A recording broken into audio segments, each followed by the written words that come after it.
Good morning to all. I am Dr. Radhamma DK, Associate Professor, Department of History, Government First Grade College, Bangarpet. Now, I am going to discuss about the places of historical importance.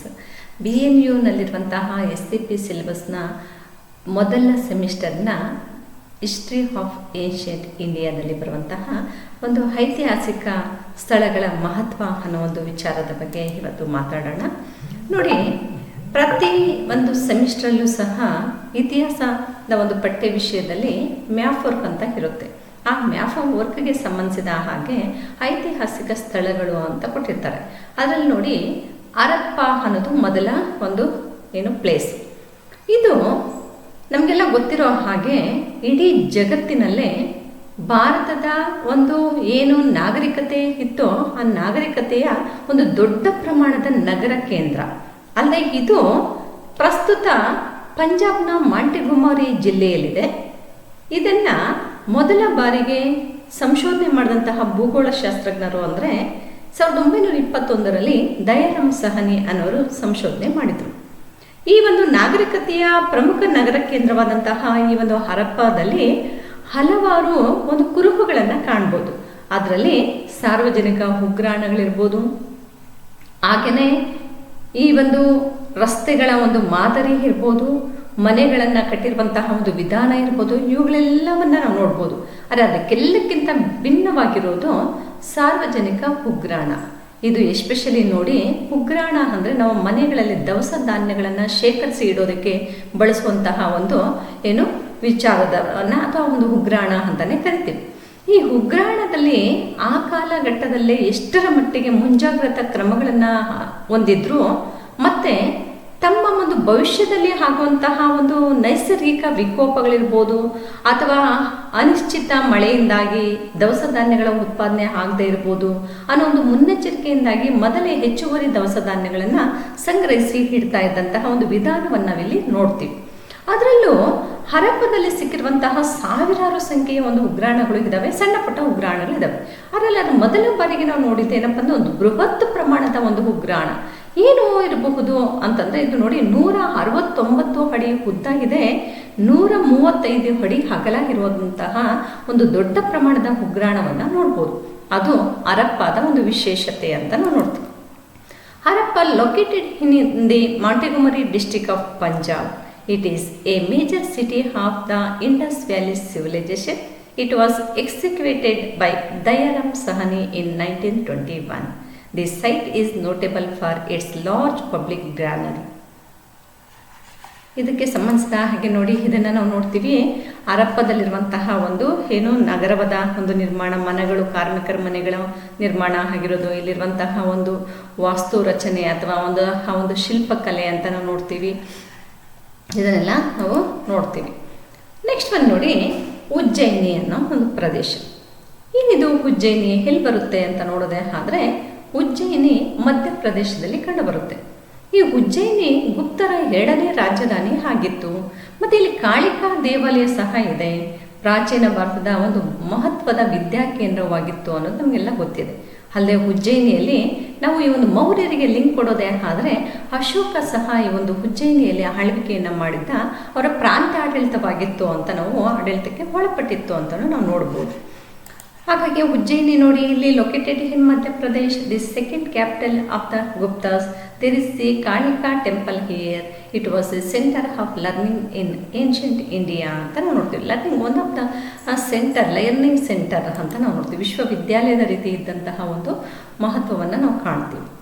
Next ಒಂದು ನೋಡಿ, ಲೋಥಲ್ ಅನ್ನೋದು ಸಹ ನಾವು ನಾಗರಿಕತೆಗೆ link ಕೊಡೋದೇ ಆದರೆ, ಇದು ಗುಜರಾತ್ನಲ್ಲಿದೆ. ಹರಪ್ಪ ನಾಗರಿಕತೆಯ ಒಂದು ಬಂದರು ಮತ್ತು ವ್ಯಾಪಾರಿ ಕೇಂದ್ರವಾಗಿತ್ತು. ಇಲ್ಲಿ ಹಡಗುಕಟ್ಟೆಯೊಂದು ಸಹ ಪತ್ತೆ ಆಗಿರೋದನ್ನು ನಾವು ಗಮನಿಸಬಹುದು. ಹರಪ್ಪ ಜನ ಎಸ್ಪೆಷಲಿ ವಿದೇಶಗಳೊಂದಿಗೆ ವ್ಯಾಪಾರಿ ಸಂಬಂಧಗಳನ್ನು ಹೊಂದಿದ್ರು ಅನ್ನೋದಕ್ಕೆ ಇಲ್ಲಿ ಹಲವಾರು ಸಾಕ್ಷ್ಯಗಳು ನಮಗೆ ಸಿಗುತ್ತೆ. ಒಟ್ಟಾರೆ ಲೋಥಲ್ ಅಂದರೆ ಏನಪ್ಪ ಅಂದರೆ, ಈ ಒಂದು ಭತ್ತದ ಒಟ್ಟು ಅನ್ನೋ ಒಂದು ಅಭಿಪ್ರಾಯ ಅಲ್ಲಿನ ಸ್ಥಳೀಯ ಜನತೆಯಲ್ಲಿ ಇದೆ ಅಂತ ನಾವು ನೋಡ್ತೀವಿ. Lothal is a located in Gujarat ಅಂತ ನಾವು ನೋಡ್ತೀವಿ. A port and trading centre of the Harappan civilisation. A ship work has been discovered here. This proves that the Harappan people had trade relations with foreign countries. Lothal means a rice field ಅಂತ ನಾವು ನೋಡ್ತೀವಿ. ಓಕೆನಾ. ಹಾಗೆ next one ನೋಡಿ, ಬುದ್ಧಗಯ ಬಿಹಾರದ ಪಾಟ್ನಾ ಜಿಲ್ಲೆಯಲ್ಲಿದೆ. ಇದು ಬುದ್ಧನಿಗೆ ಜ್ಞಾನೋದಯವಾದ ಸ್ಥಳ ಅಂತ ನಾವು ನೋಡ್ತೀವಿ. ಆ ಜ್ಞಾನೋದಯವಾದ ಸ್ಥಳ, ಹಾಗಾಗಿಯೇ ಗಯಾವನ್ನ ಬುದ್ಧಗಯ ಅಂತೇಳಿ ತದನಂತರದಲ್ಲಿ ನಾವು ಕರಿತೀವಿ. ಪ್ರಸ್ತುತ ಇದು ಬೌದ್ಧರ ಒಂದು ಪವಿತ್ರ ಸ್ಥಳವಾಗಿರೋದನ್ನು ನಾವು ಕಾಣ್ಬೋದು. Bodhgaya located in Patna district of Bihar. This is the place where Buddha attained enlightenment ಅಂತ ನೋಡ್ತೀವಿ. Thus Gaya become Bodhgaya, a holy place for Buddhist. Next ಒಂದು ನೋಡಿ, ಸಾರನಾಥ ಉತ್ತರ ಪ್ರದೇಶದಲ್ಲಿದೆ. ಗೌತಮ ಬುದ್ಧ ತನ್ನ ಮೊದಲ ಪ್ರವಚನವನ್ನು ಸಾರನಾಥದ ಜಿಂಕೆಯ ವನದಲ್ಲಿ ನೀಡಿದ ಅಂತ ನಾವು ನೋಡ್ತೀವಿ. ಆದರೆ ಇದರ ಒಂದು ನೆನಪಿಗಾಗಿ ಅಶೋಕ ಮೌರ್ಯರ ಕಾಲದಲ್ಲಿ ಈ ಒಂದು ಕಳಿಂಗ ಯುದ್ಧದ ನಂತರ ಎಸ್ಪೆಷಲಿ ಧರ್ಮ ಅಶೋಕನಾಗಿ ಯಾವಾಗ ಬದಲಾದ್ನೋ ಆ ನಂತರ ಇದರ ಒಂದು ನೆನಪಿಗಾಗಿ ಅಶೋಕ ಸಾರನಾಥದಲ್ಲಿ ಒಂದು ಅಶೋಕ ಸ್ತಂಭವನ್ನು ನಿರ್ಮಾಣ ಮಾಡ್ತಾನೆ. ಈ ಸ್ತಂಭದ ಬೋಧಿಗೆಯಲ್ಲಿ 4 ತಲೆಗಳ ಒಂದು ಸಿಂಹವನ್ನು ಕಾಣ್ಬೋದು. ಈ ಸಿಂಹದ ಒಂದು ವಾಸ್ತುಶಿಲ್ಪವನ್ನು ಎಷ್ಟರ ಮಟ್ಟಿಗೆ ಈ ಒಂದು ಭಾರತೀಯರು ಅದನ್ನು ಗ್ರಹಿಸ್ಕೊಂಡ್ರು ಅಥವಾ ಅದನ್ನು ಉಳಿಸೋ ಪ್ರಯತ್ನ ಮಾಡಿದ್ರು ಅಂದರೆ, ಸ್ವತಂತ್ರ ಭಾರತದ ನಂತರವೂ ಸಹ ಈ ಒಂದು ಸಿಂಬಲನ್ನು ನಾವು ರಾಷ್ಟ್ರ ಲಾಂಛನವಾಗಿ ಸ್ವೀಕರಿಸಿದ್ದೀವಿ. ಅಂದರೆ ಇದರ ಒಂದು ಮಹತ್ವವನ್ನು ನಮಗೆ ಅರ್ಥ ಆಗುತ್ತೆ. ವಿದ್ಯಾರ್ಥಿಗಳೇ, Sarnath located in Uttar Pradesh. Gautama Buddha delivered his first sermon in the deer park of Sarnath.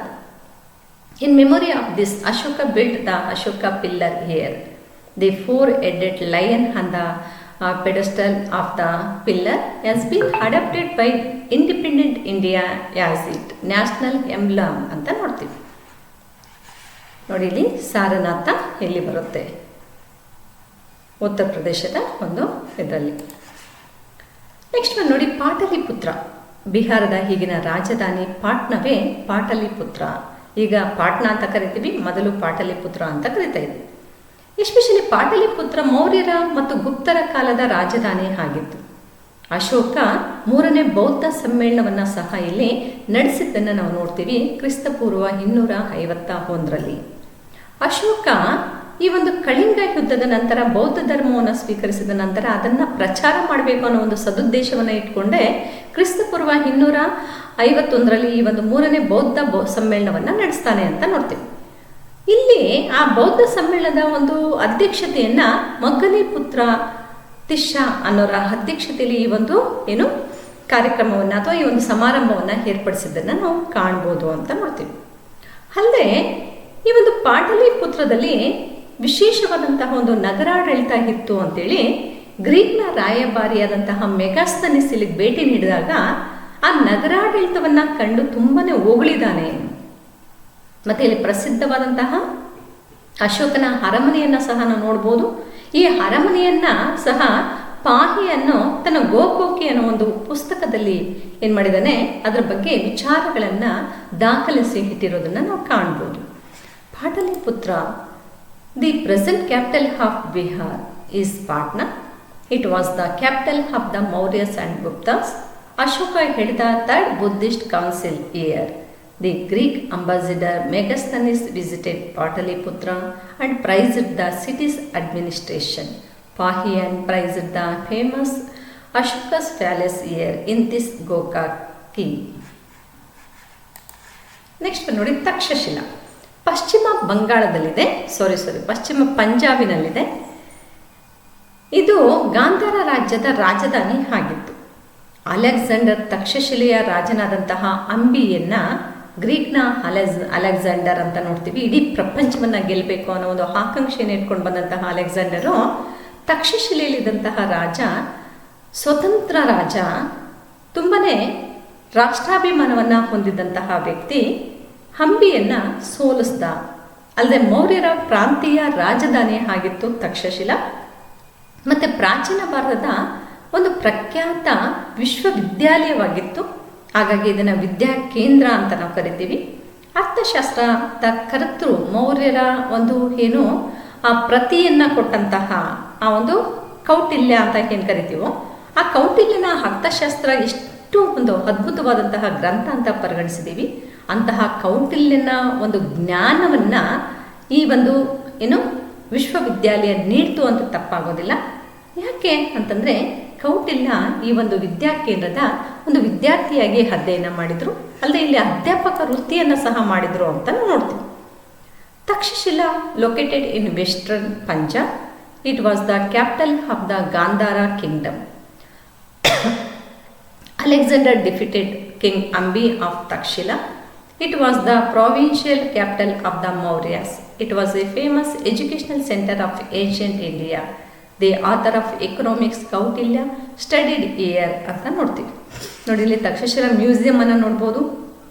ಇಲ್ಲಿ ತುಂಬ ಇಂಪಾರ್ಟೆಂಟ್ ಆದಂತಹ ಹಿಸ್ಟೋರಿಕಲ್ ಸೈಟ್ಸ್ನ ಬಗ್ಗೆ, ಎಸ್ಪೆಷಲಿ ಪಾಕಿಸ್ತಾನದ ಒಂದು ಗಡಿ ಪ್ರದೇಶದಲ್ಲಿರುವಂತಹ ಇದರ ಬಗ್ಗೆ ಸಂಶೋಧನೆ ಮಾಡಿದಂತಹ ಭೂಗೋಳ ಶಾಸ್ತ್ರಜ್ಞರು ಅದರ ಒಂದು ಕುರುಹುಗಳು ಮತ್ತು ಅಲ್ಲಿನ ಒಂದು ಪಳೆಗುಳಿಕೆಗಳು, ಅಲ್ಲಿ ಸಿಕ್ಕಂತಹ ಹಲವಾರು ಒಂದು ವಿಚಾರಗಳನ್ನು, ಇತಿಹಾಸದ ತುಣುಕುಗಳನ್ನು ಈ ಮ್ಯೂಸಿಯಂನಲ್ಲಿ ಇಟ್ಟಿರೋದನ್ನ ನೋಡ್ಬೋದು. ಇವಾಗಲೂ ಅವಕಾಶ ಸಿಕ್ಕಿದ್ರೆ ಒಮ್ಮೆ ಭೇಟಿ ನೀಡಿ. ನೆಕ್ಸ್ಟ್ ಪ್ಲೇಸ್ ನೋಡಿ, ಪ್ರಯಾಗ್ ಅಂತ ನೋಡ್ತೀವಿ. ಪ್ರಯಾಗ್ ಇತ್ತೀಚಿನ ದಿನಗಳಲ್ಲಿ ತುಂಬ ಚಿರಪರಿಚಿತವಾದಂತಹ ಒಂದು ಪ್ರದೇಶ. ಕಾರಣ ಏನಪ್ಪ ಅಂದರೆ ಇದು ಉತ್ತರ ಪ್ರದೇಶದಲ್ಲಿದೆ. ಗಂಗಾ ಯಮುನಾ ನದಿಗಳ ಸಂಗಮ ಸ್ಥಳ ಅಲ್ಲದೆ ಗಂಗಾ ಯಮುನಾ ಮತ್ತು ಇತ್ತೀಚೆಗೆ ಕಣ್ಮರೆಯಾಗಿರುವಂತಹ ಸರಸ್ವತಿ ನದಿಯ ಒಂದು ಕೂಡುವ ಸ್ಥಳ ಅಂತ ನಾವು ನೋಡ್ತೀವಿ. ಹರ್ಷವರ್ಧನ ಸಹ ಪ್ರಯಾಗ್ನಲ್ಲಿ ಒಂದು ಧಾರ್ಮಿಕ ಸಮ್ಮೇಳನವನ್ನು ಏರ್ಪಡಿಸ್ತಾನೆ. ಈ ಹರ್ಷವರ್ಧನ ಧಾರ್ಮಿಕ ಸಮ್ಮೇಳನವನ್ನು ಏರ್ಪಡಿಸಿದ ನಂತರ ಇದೇನಾಗಿದೆ, ಪ್ರತಿ ವರ್ಷವೂ ಸಹ ಈ ಒಂದು ಮಾಘಮೇಳ ಅಂತ ಏರ್ಪಡಿಸ್ತಾರೆ. ಆದರೆ ಇದೇ ಮುಂದುವರೆದು ಪ್ರತಿ 12 ವರ್ಷಕ್ಕೊಮ್ಮೆ ಕುಂಭಮೇಳ ಅಂತ ಆಚರಣೆ ಮಾಡ್ತಾರೆ. ಹಾಗಾಗಿ ಇತ್ತೀಚಿನ ದಿನಗಳಲ್ಲಿ ನಾವು ನೋಡ್ಕೊಂಡ್ಬಂದ್ವಿ ಕುಂಭಮೇಳದ ಒಂದು ಸಾಧಕ ಬಾಧಕಗಳನ್ನು. ಆದರೂ ಸಹ ಇದೊಂದು ಧಾರ್ಮಿಕ ಸಮ್ಮೇಳನ ಅಂತಲೇ ಹೇಳ್ಬೋದು. ಸಮುದ್ರಗುಪ್ತನ ಸಾಧನೆಗಳನ್ನು ತಿಳಿಸುವಂತಹ ಅಲಹಾಬಾದ್ ಸ್ತಂಭ ಶಾಸನವು ಸಹ ಈ ಪ್ರಯಾಗ್ನಲ್ಲಿ ಇರೋದನ್ನು ನಾವು ನೋಡ್ತೀವಿ.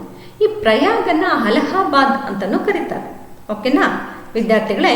ನೋಡಿ, ಈ ಒಂದು ಪ್ರಯಾಗ್ located in Uttar Pradesh. It is the confluence of the Gangas and Yamuna reverse.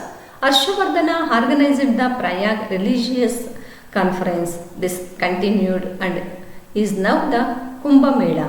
The Allahabad pillar inscription which mentions the achievements of Samudragupta its year ಅಂತ ನಾವು ನೋಡ್ತೀವಿ.